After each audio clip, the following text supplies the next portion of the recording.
And welcome to this video. I'm not sure if I'm going to keep the background like this, just because that's a lot of crotch in this shot, you know. No offense, but no. Anyways, today we'll be talking about coming out and my problems with it, my experiences with it. Let's get into it. It's gonna be a little deep. So if you do need to take breaks throughout this video, that is completely fine. Okay, completely fine. I can't say I like that definition. Let's find another one. We're gonna scratch that. Oh, this one's a little nicer. Coming out is a process of understanding, accepting, and valuing your sexual orientation / identity. That's cuter. I like that one better. We're gonna do that one. So anyways, in terms of that definition, you know, it's supposed to be something good, to bring your differences together, right? At the same time, coming out is focusing on that difference instead of, and kind of ostracizing the person coming out. Let me elaborate. So coming out means that you're accepting that your sexual desires are different or other than, right? Which kind of festers this internalized homophobia, because coming out essentially is for other people to feel more comfortable with, because they can box you in somewhere, right?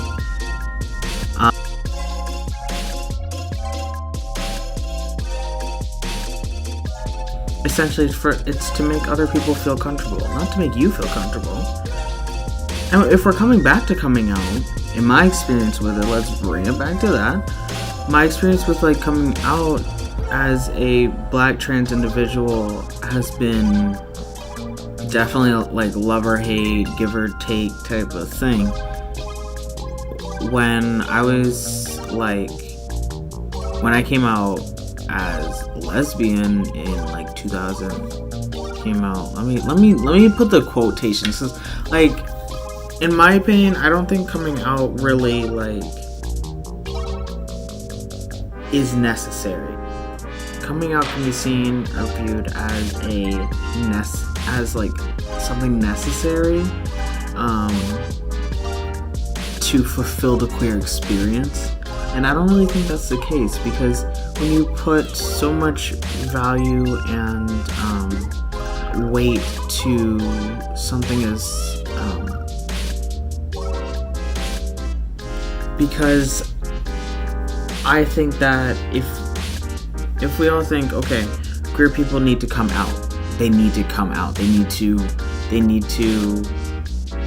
do this and that, it almost creates a sort of rushed feeling to almost identifying yourself.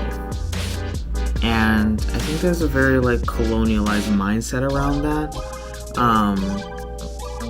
That just doesn't make me comfortable. That's all I'm saying. That doesn't make me very comfortable that we need to that outside forces like our parents and our friends are trying to determine if we're living a truth or a lie, right? Because that's essentially what they're saying, right? If you don't come out, you're living a lie.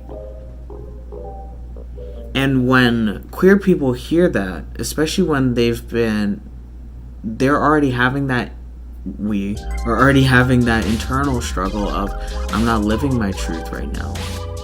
Especially if we when we grow up and we're like, oh shit, I like the same gender. why is that in our head already? The first thought that we have when we're like, oh, I like the same gender, whichever, queer. I like the person that I like. I have this preference. Why is our first thought negative? And I think that coming out and the idea and the stereotypes surrounding coming out just enforces the idea that we need to like box ourselves into categories in order to almost blend into everyday tasks and assimilate. I know it's really deep to think about right now, and I really think that it's important to almost definitely to take coming out of our vocabularies and definitely just phase out of this shit, because it doesn't make any fundamental sense anymore to be pushing that type of narrative anymore, if that makes any sense. It must make some type of sense because you clicked on this video. At the same time, I don't think it would be fair if I didn't disclose that I have come out. I've subscribed to the same ideology that I'm speaking ill about, basically. When it was like 2017. First of all, TW, traumatic coming out story thing. It's not fun. I'll give you a minute.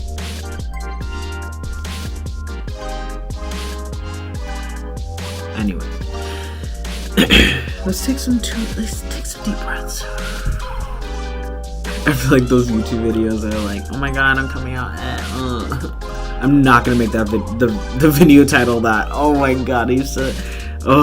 Whatever. Anyways, 2012 YouTube was like a different type of YouTube, but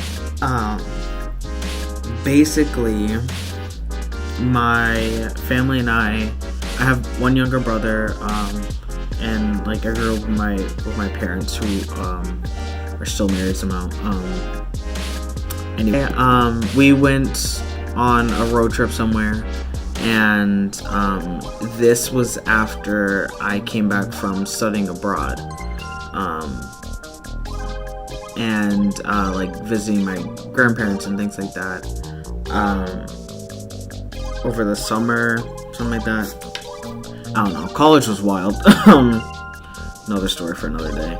Anyways, so I came back, and at this point, I was in gay mode, right? I'm freshly gay. I come back from Costa Rica, so you already know I was wilding out. I came out over there, so yeah, that was wild. Ooh. If you want a story time about that, just let me know, because it was. So I decide that during this little road trip, when we were like crossing.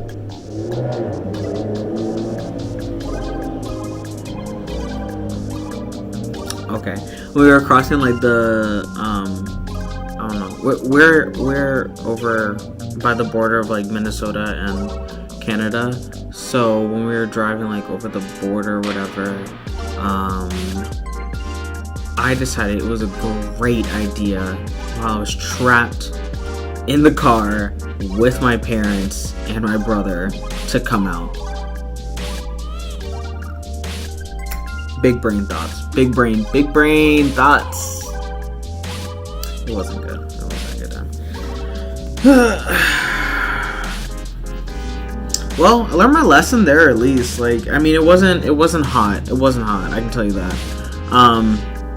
Basically, my mom was all like, "Oh, I knew all along," and blah blah blah. I'm like, "Sis, I just got an undercut. I know you didn't." Anyways, my dad was all like, oh, you know, I'm cool with that, whatever, my sister's gay. I'm like, okay, well, I mean, you kind of got a point. Like, I couldn't, like, roll my eyes because I was like, you got a point. Like, you... Is it...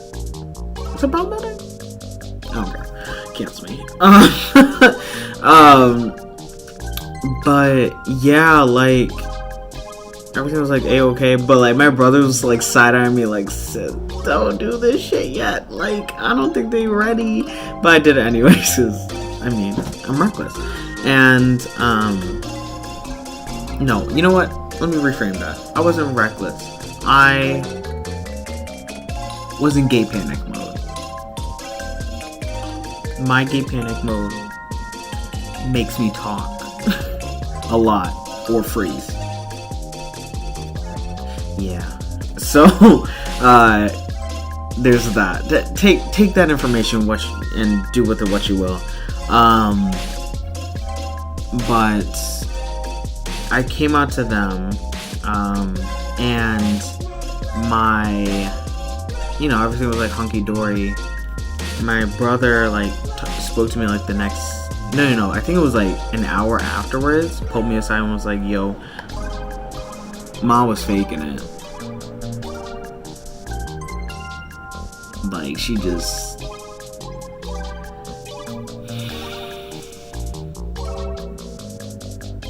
It's disappointing.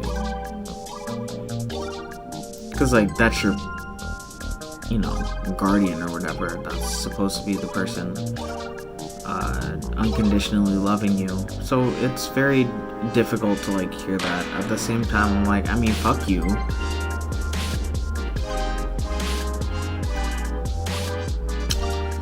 Yeah. I mean, that's... The rest is for my therapist to hear, so...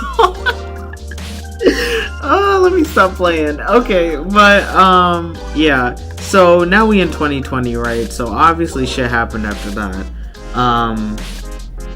Oh, right, I forgot to say. So, like, also when I was coming out, like, my mom made a point to say, like, as long as you don't mute your body, then, like, we'll be fine. I'm like, I didn't say I was trans, but, don't talk about them like that.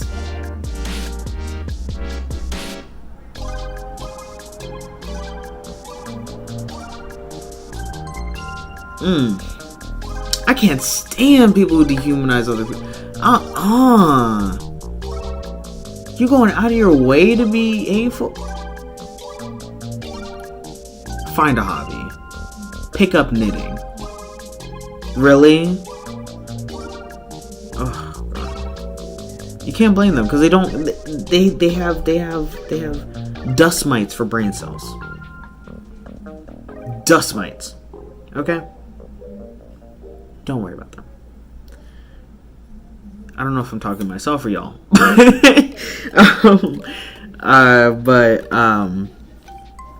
That happened. I started transitioning like a year and a half ago, I think. And I got my top surgery like in January, and I didn't tell them anything. I didn't feel the need to tell them anything at all. I had my support group, my chosen family. My brother was there. All the people I cared about were there. I don't feel any type of no. And that's why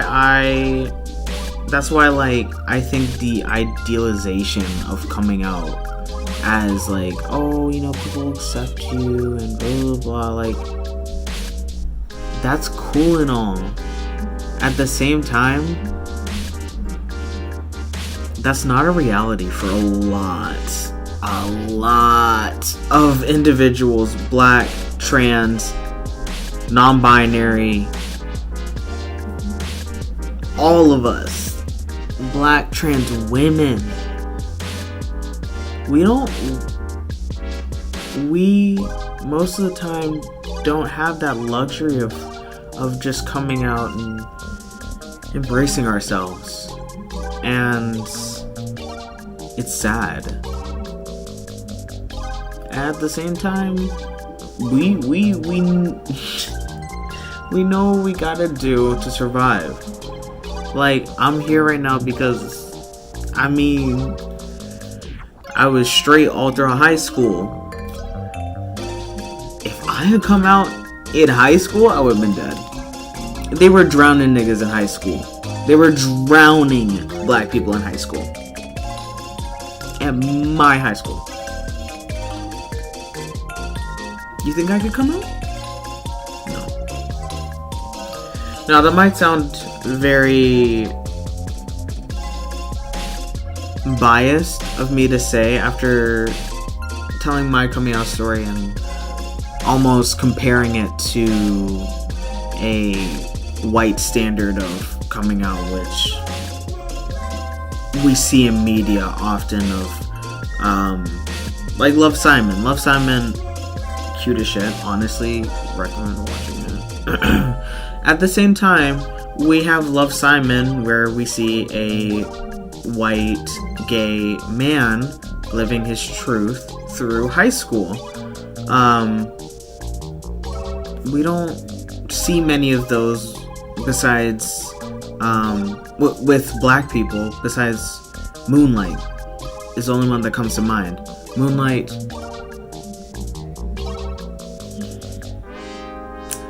makes me warm. Moonlight is the mother I never had, the sister I've always wanted. Wow. Beautiful, rich, black energy. Oh, love it. Don't be shy. Put some more, please. Bitch.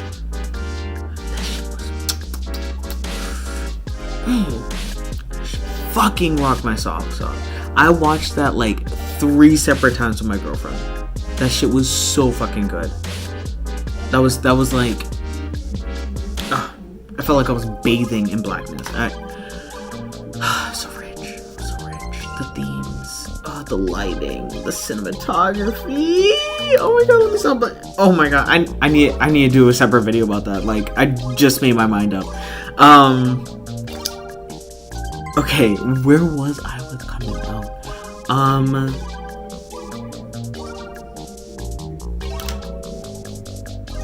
Moral of the story, I think we as a community need to evaluate our standards and values around, like, coming out.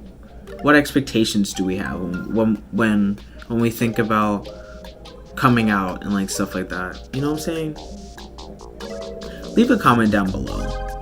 If you have any ideas? If like these little thoughts have been like rolling around in your brain, you just want to like put it down in the comments, go ahead. Yeah. That's all for now.